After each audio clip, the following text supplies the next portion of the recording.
So gonna have a wee blast on TT2. Um, I've been this game's biggest critic.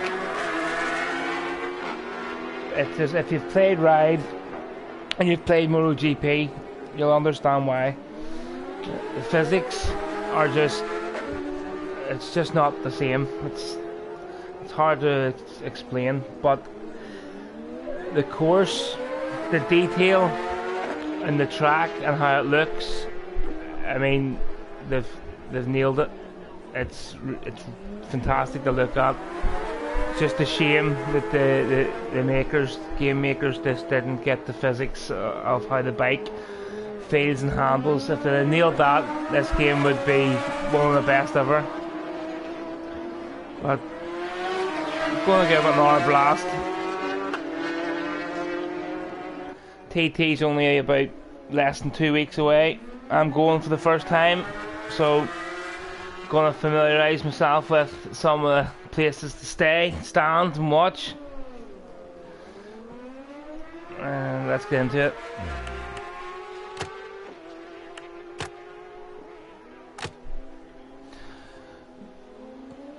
Games on offer actually at the minute in the store for about £8. Well, sure, you can't get a pack of cigarettes for £8 these days. So if you like what you see and you want to take a chance on it, have a go. Usually keep the time of day at noon. Morning time, the sun's quite low in the sky, it can make it difficult to see through the trees, as I'll demonstrate here now with the way the shadows and that appear, and the sense of speed. This game way outranks the sheer sense of speed that Ride 4 and MotoGP can even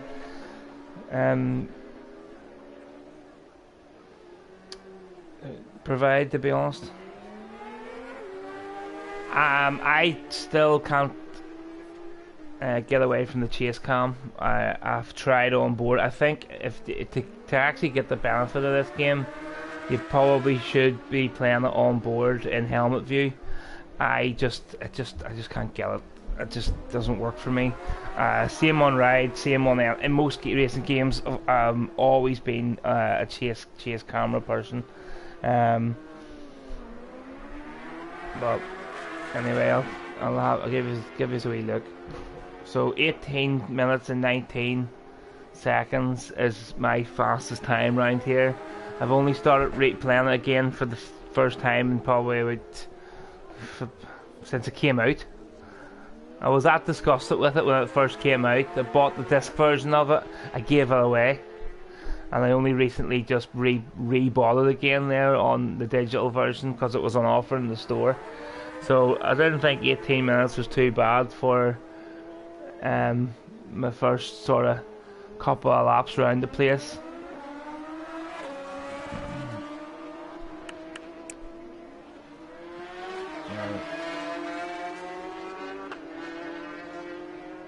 Now, we'll start into easy difficulty, just because it's not really caring about racing the AI. I'm just wanting to get into the track itself and show you what it looks like.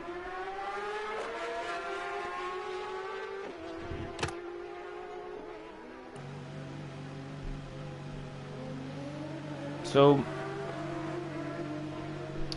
we'll go with Lee Johnson's R6. All the 600s are the same weight. It must be, obviously, due to regulations. If I'm right, I'll just check. The Hondas are 170 as well, but you'll see the max speed on the Hondas is quite down in power compared to the Yamahas. Kawasaki's is up there, 165 miles per hour. The Triumph's actually lighter. It's 167 kilograms. But it was 5 miles an hour slower than the Yamaha. But then the lightness would offset against that, I suppose. Acceleration, braking wise, probably be better. Michael Dunlop, his is actually an older Yamaha to what Lee Johnson's would be. You can see there the speed, so it's well down on par.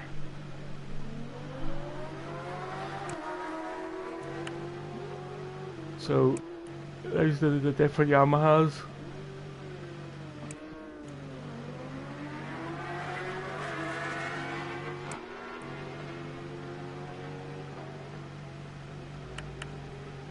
That's the super sport category anyway, people. So here's the super bike. Ian Locker there on the Suitor. 195. Look at the weight. The weight 127 kilograms for weight, but that's a 500 V4 2-stroke. And Cameron Donalds, Wilson Craig. 1000 Honda. Bruce on the Padgetts.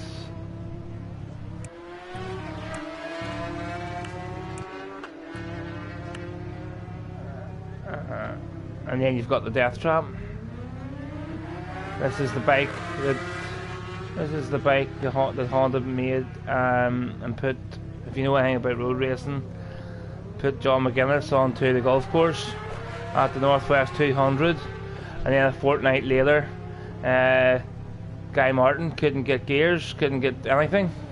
No throttle response, box full of neutrals, and had to bail off it, basically. So yeah, probably the worst Honda superbike that Honda's ever made.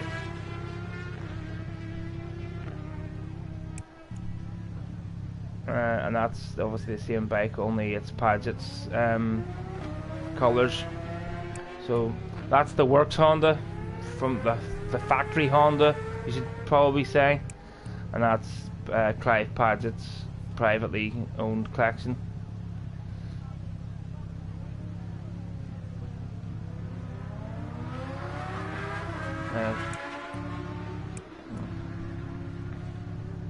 And Clive Padgett can build a bike, so just because it's not maybe got all the bells and whistles that the works one has, it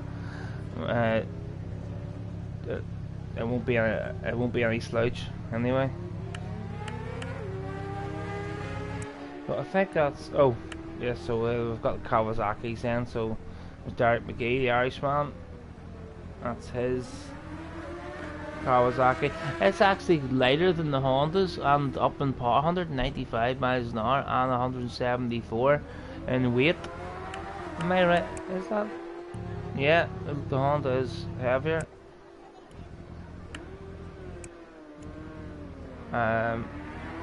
James Hillier. We've all seen James's big moment going through Ballascary. Side to lock the lock.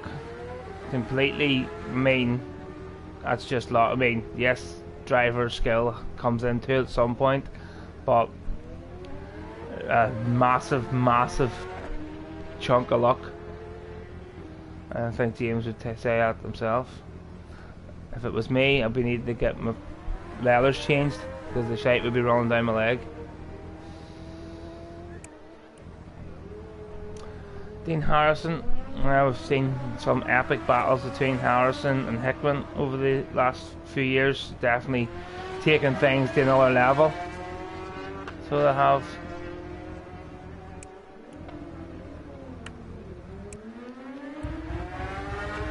Not sure what an EBR is, but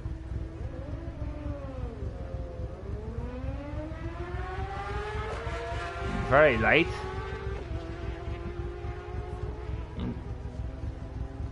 I'm wondering, is that like a Ducati that they haven't got the license for or something, because it's a V-twin. Extremely light.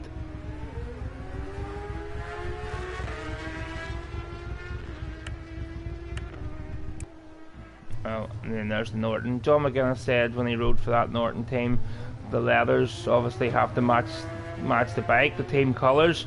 and he says he felt like a Christmas turkey wrapped in tinfoil. A lovely looking bike all the same, but yes, John probably did look like a Christmas turkey.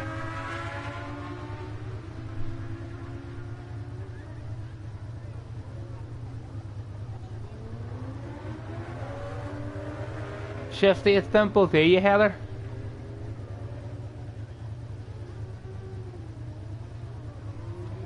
I don't know if you can hear me on the chat. Message me if you can hear me. What I'm saying.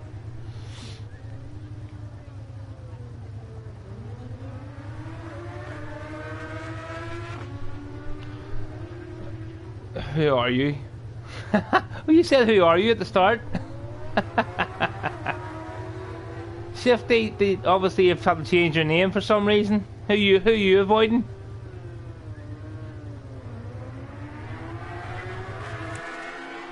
So there's the BM guys. Ryan Neen, obviously a brother to Dan Neen, I would say, who tragically was killed a couple of seasons ago. I believe a pheasant or something ran out in front of him. So the rumour mill says anyway.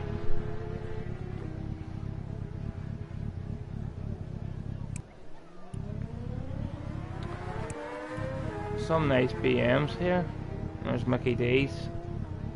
He's actually riding for Suzuki this season.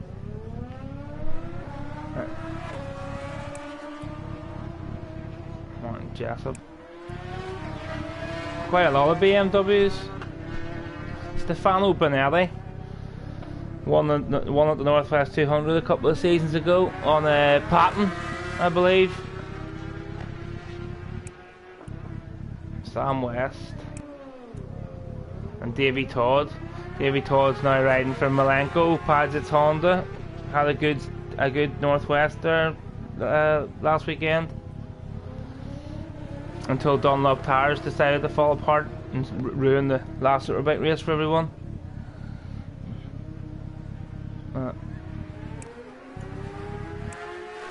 Right, anyway, I'm going to be... Oh, and of course, how could we forget Peter Hickman on the Smith's BMW, which is now Gas Monkey BMW. We can't wait to see his livery at this year's TT.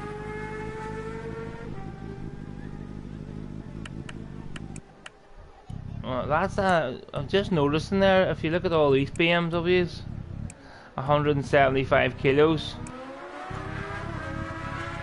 max speed 194, and then if we flick to Hickman's, his is a year older, or year younger should I say, 2019. Look at the weight difference and the horsepower and max speed difference. Interesting. And then here's the classics, obviously the late great Mike Halewood. If that's a DLC, by the way, for anybody it's wonders if they do pick up this game and they don't have it, that's why it's a DLC.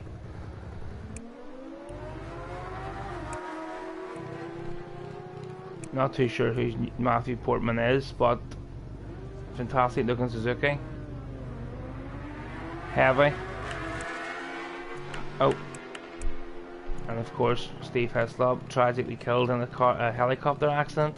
Imagine doing all those laps around the Isle of Man and you get killed in a fucking helicopter. The Norton, they were worried about this bike overheating. This bike was voted the greatest race of all time round the TT. Himself and Carl Fogarty, who rode the Loctite Yamaha, which for some bizarre reason isn't actually in this game, because you would have expected if they were going to put the Norton in, they would have put the Loctite Yamaha in also, with that race being voted the best race. It would have made sense, but hey, sure, who are we? We're only the fans. So yeah, that's the Norton. Of course, the king of the roads, king of the mountain, Joey Dunlop on the TZ 750 Yamaha. Had it going it last night great sounding bike, really light, just fantastic. You get the sound of the two-stroke.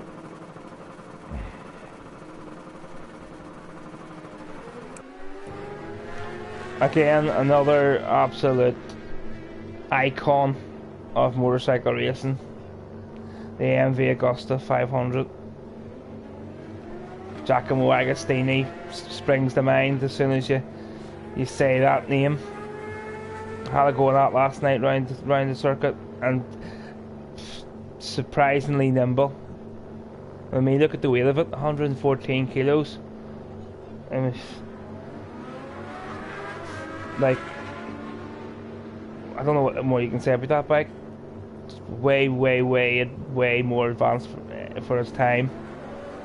Like, you know, 1972, and that thing weighed basically like it was like a bag of sugar compared to everything else around it.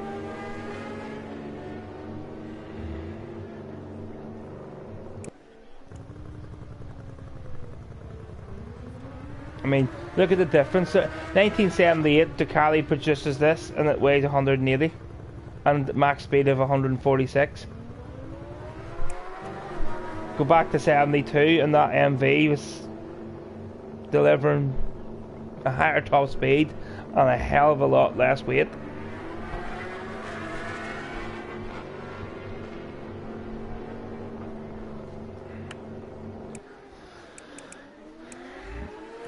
Right, I'm gonna go Super Sport. That's this class I feel most comfortable on, to be fair.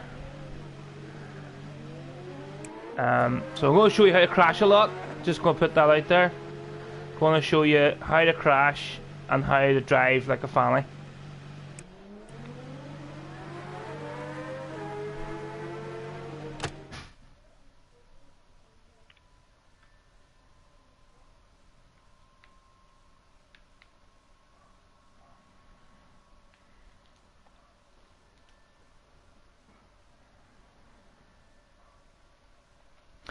Shifty, I'll be honest with you, mate. The only reason you'd be watching me, mate, is for comedy value. Let's just put that out there. It's comedy value is why anybody would watch me do a lap.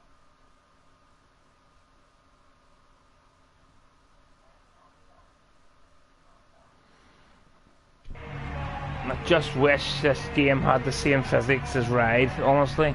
It would be a phenomenal game.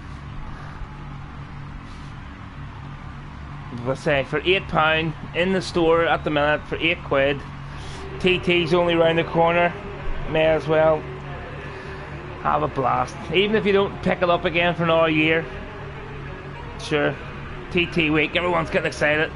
May as well have a go.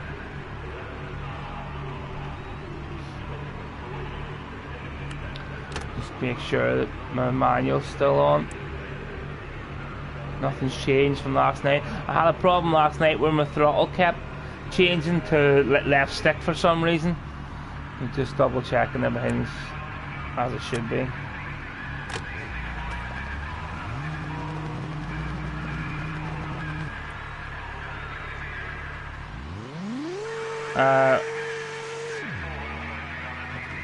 Fuck, I thought it was Derek McGee there for a minute. I was like, I definitely picked the Yamaha. Look, there's my gears aren't going. Something has. I'm pressing circle and my gears haven't. I knew there was a problem. Let's see, why is my gears? So it's set the manual. Throttle's where it should be. What? There, you see left stick for some reason. Shift up has been moved to my left stick. I just don't get it.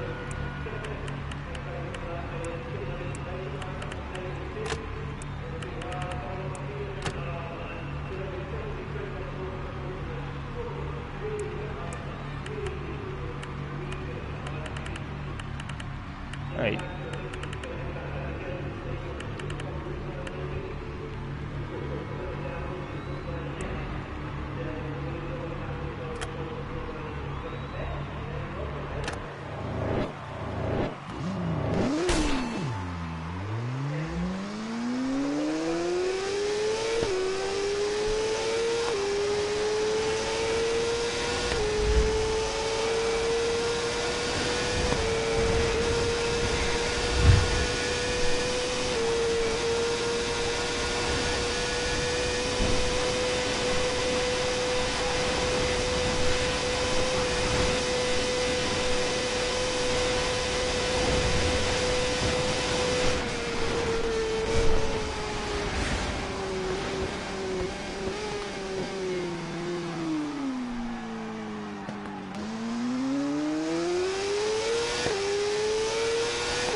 Backmark there gotten my way a wee bit there.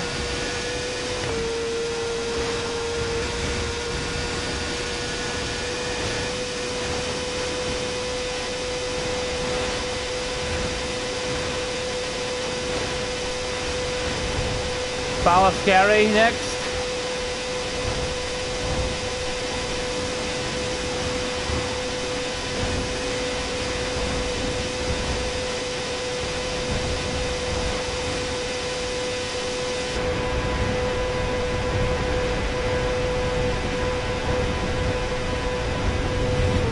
I tried to move to the end camera view. Now you can see why I don't use that view. But if you get it right, honestly, it's more rewarding if you can use this view. Then this is the way to do it, honestly, for the sense of speed.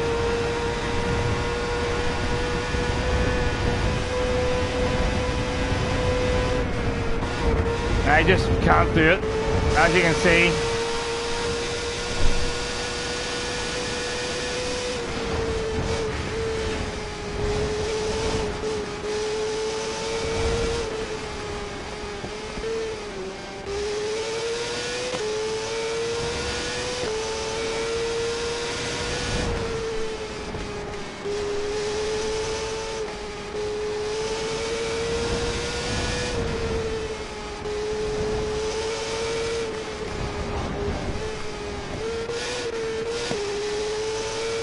Lost my way a wee bit there. Oh. Forgot where I was.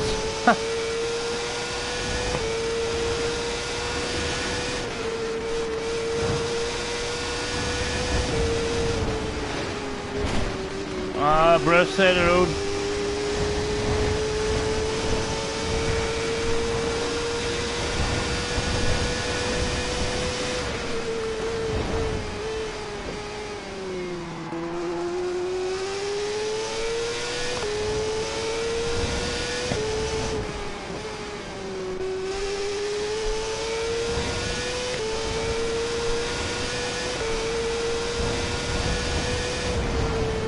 I always think about turning left into that bloody barrier for some reason, and I'm on the curb. Fuck me.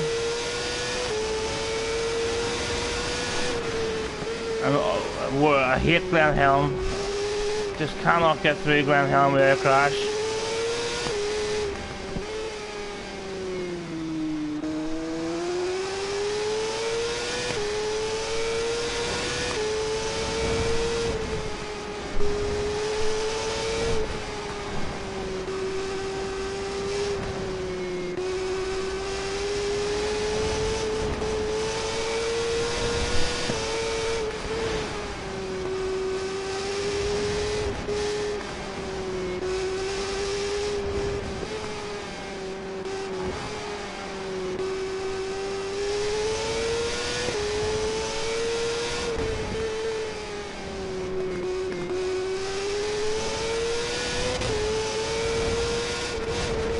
You see what I mean by the trees?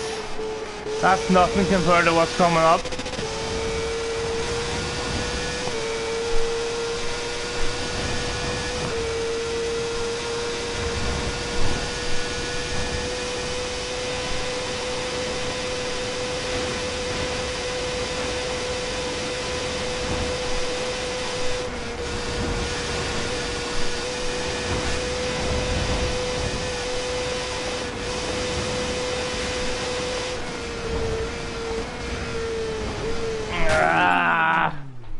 Too greedy. Too greedy.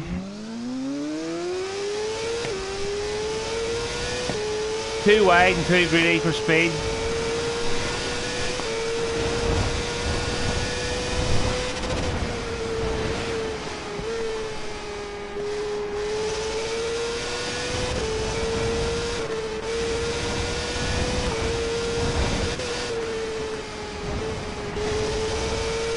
Oh, hit the footpath there. Hard to see under the trees.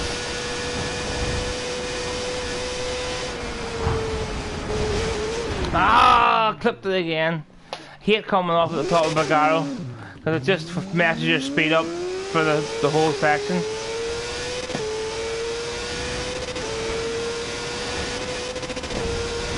Bomb and Bagaro, famous jump. I really wanted to go through that flat out for you. I'm sorry I messed it up.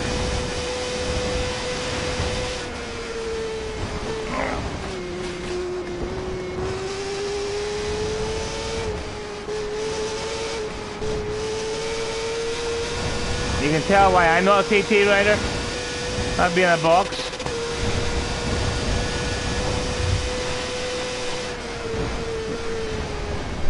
Special breed, these boys. Did you know that they carried their balls around in a wheelbarrow?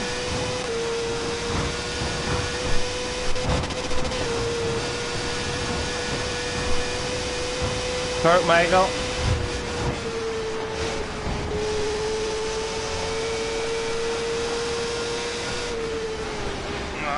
We bump there going over around columns, and there's a wee jump here. I need to get the bike nice and straight because it will put you off.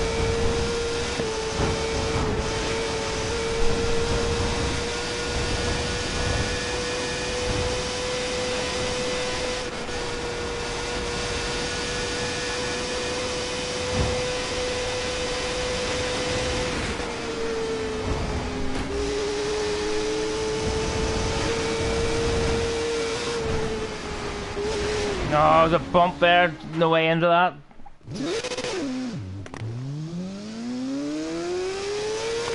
It's just wee frustrating crashes like that there, just knocks your whole lap back.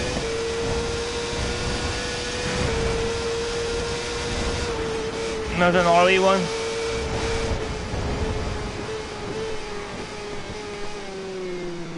Ballock Bridge, past the Raven. As I say, the detail's unbelievable. Like, they've got everything, every bloody lamppost, every pub name, every house, every tree is where it should be, and then they go and let themselves down by not actually giving us the bike physics that we need. Look at that. Come on.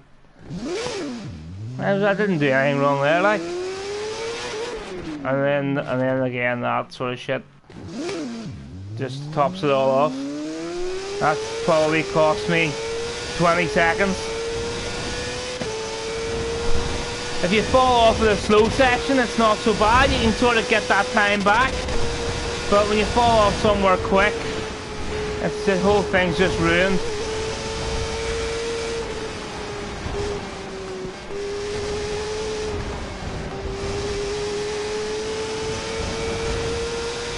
Mess the quarries up.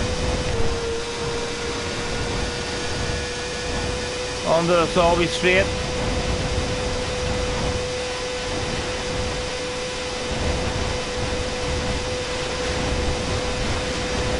That's the only other thing as well. If you're like me and you make a mistake and you crash, you'll make about 5 more just trying to make that mistake. See, like that. You'll make 5 more mistakes trying to rectify the first one. You're trying to make up for the time you lost instead of just calming the fuck down. Fanta Hall, renamed after our good friend Fanta Balls.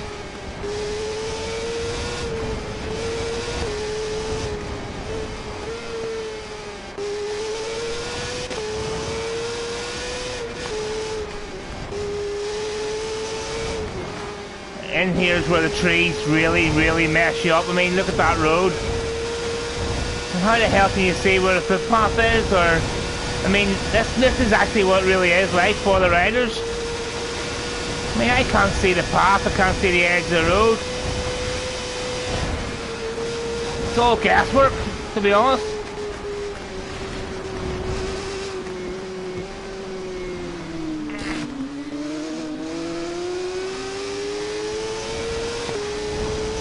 Plays absolute havoc with your eyes.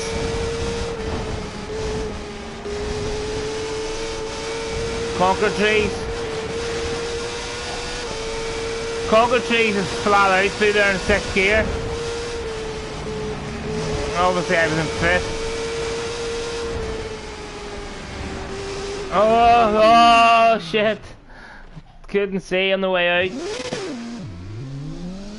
Absolutely kicked it. Couldn't see my line, couldn't see where I was going.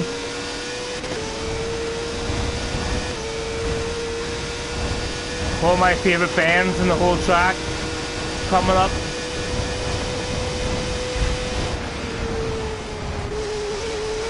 Use the bus stop. Oh, come on. I was nailing that last night. I'm trying too hard to take things.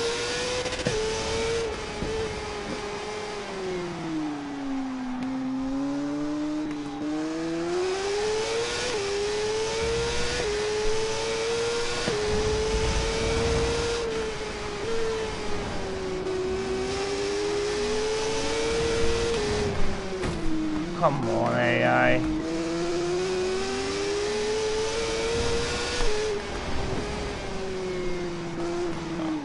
See, to me that's just a wee bit, I don't know if you can desensitize your controller or what, because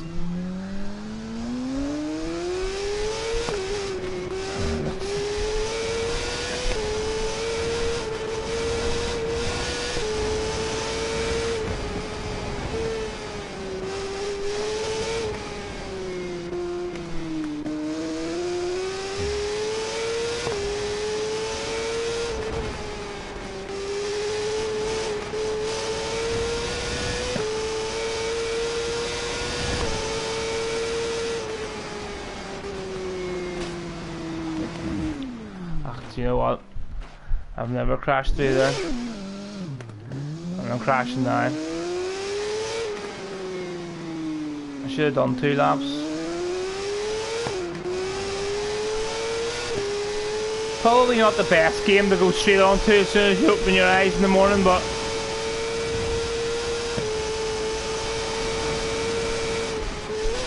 now see like that, there's a perfect example of why the physics are just off.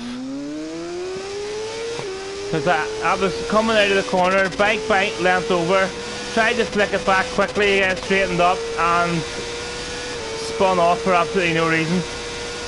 That's the frustrating thing. Yes, there's crashes that I've made, it's all my own doing, and then there's crashes that are just bizarre.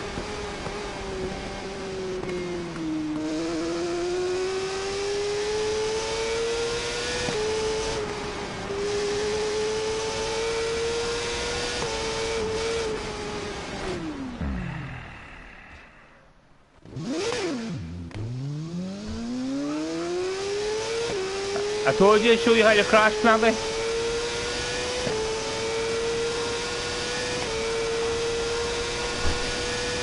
Right, no more crashes over the mountain.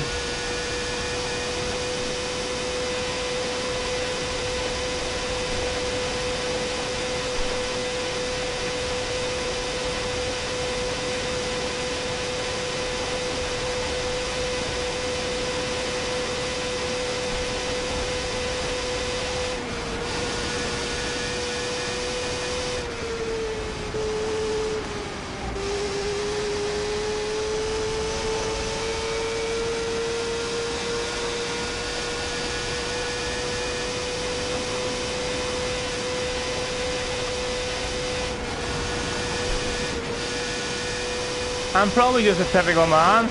I can't talk and race at the same time. There's no multitasking.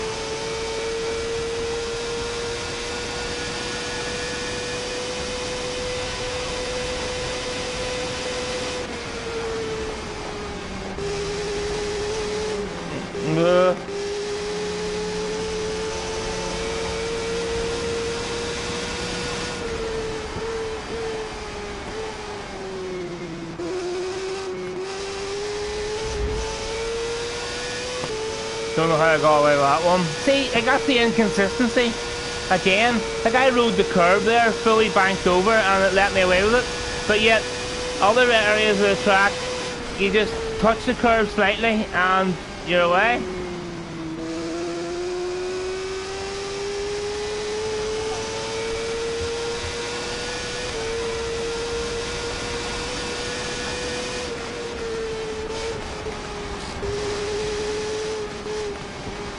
got myself a wee bit too tight in there. Compromise myself. Oh, that's fucked up. I fucked it up.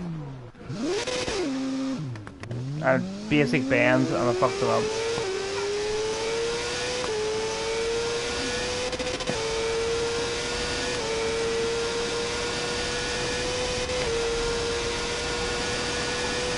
Ah! Why am I even in there that close, like? No need to be in there.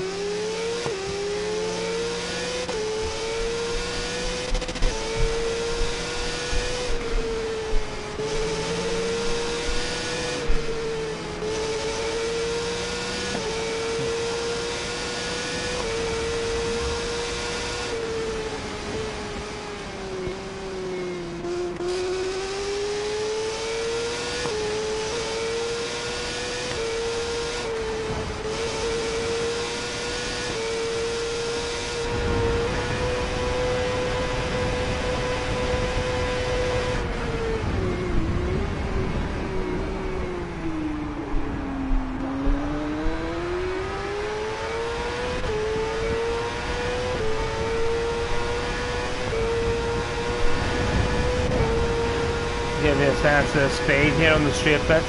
I'll try not to bin it. Flat out.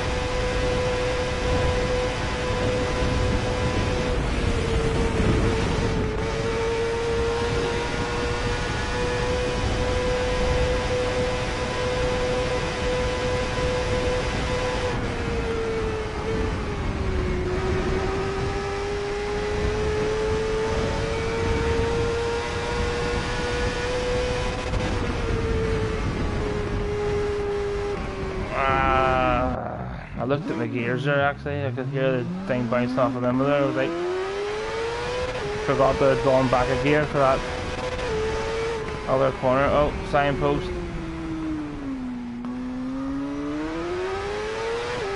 But honestly, if you can do it, this is the way to do it. I can't do it either way, as you've demonstrated.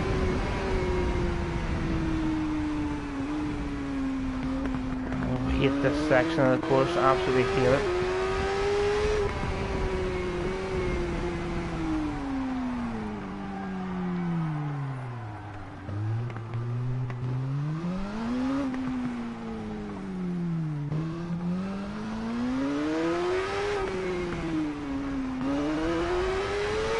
Oh, well, see what I mean? What's that all about?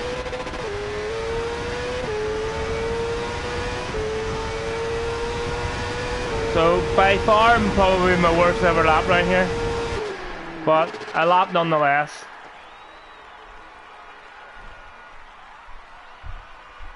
Average speed of 114. Last night I was averaging 124, so too many crashes, too many inconsistencies.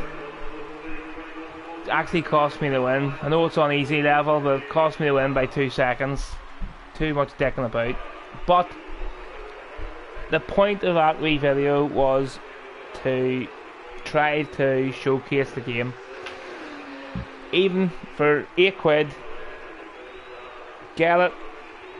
It's not a game like Ride where we're going to be doing mass starts, battling with each other, you know, rubbing shoulders. You know, Ride, MotoGP, MXGP, if that's what you're looking for, that's the titles to go for. This is literally just racing the circuit, and I mean, the scenery, I'm sure you agree, the scenery is absolutely fantastic, spot on.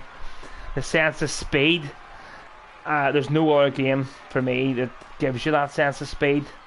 Ride 4 maybe at places like the Northwest, also Grand Prix possibly, and you'd have to be in helmet view, I think, to really appreciate it. I play most of my games in chase. I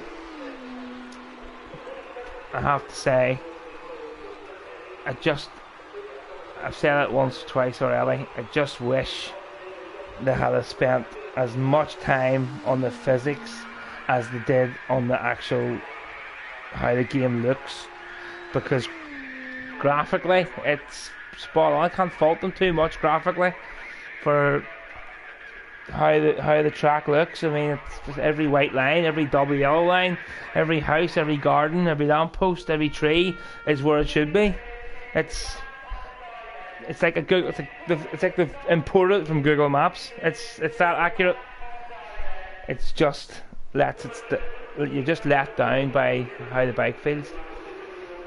But listen, you might enjoy it. Somebody else might think that rides physics are off and not good enough, and that this here's better.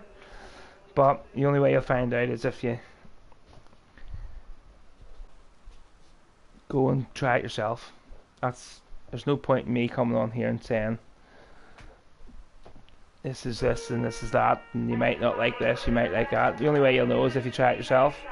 So for £8, what can you get nowadays for £8? Absolutely nothing.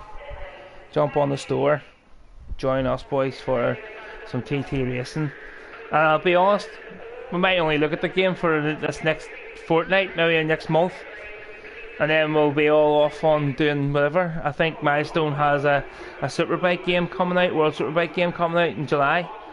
We'll all be jumping onto that, I'm sure. So that'll do for this wee video. That's probably the first actual YouTube video I've actually spoke through and talked about a game. 9 times out of 10 I just play and don't even speak. So I'll leave it there. I'm starting to ramble and waffle now, and I'll catch you all next time.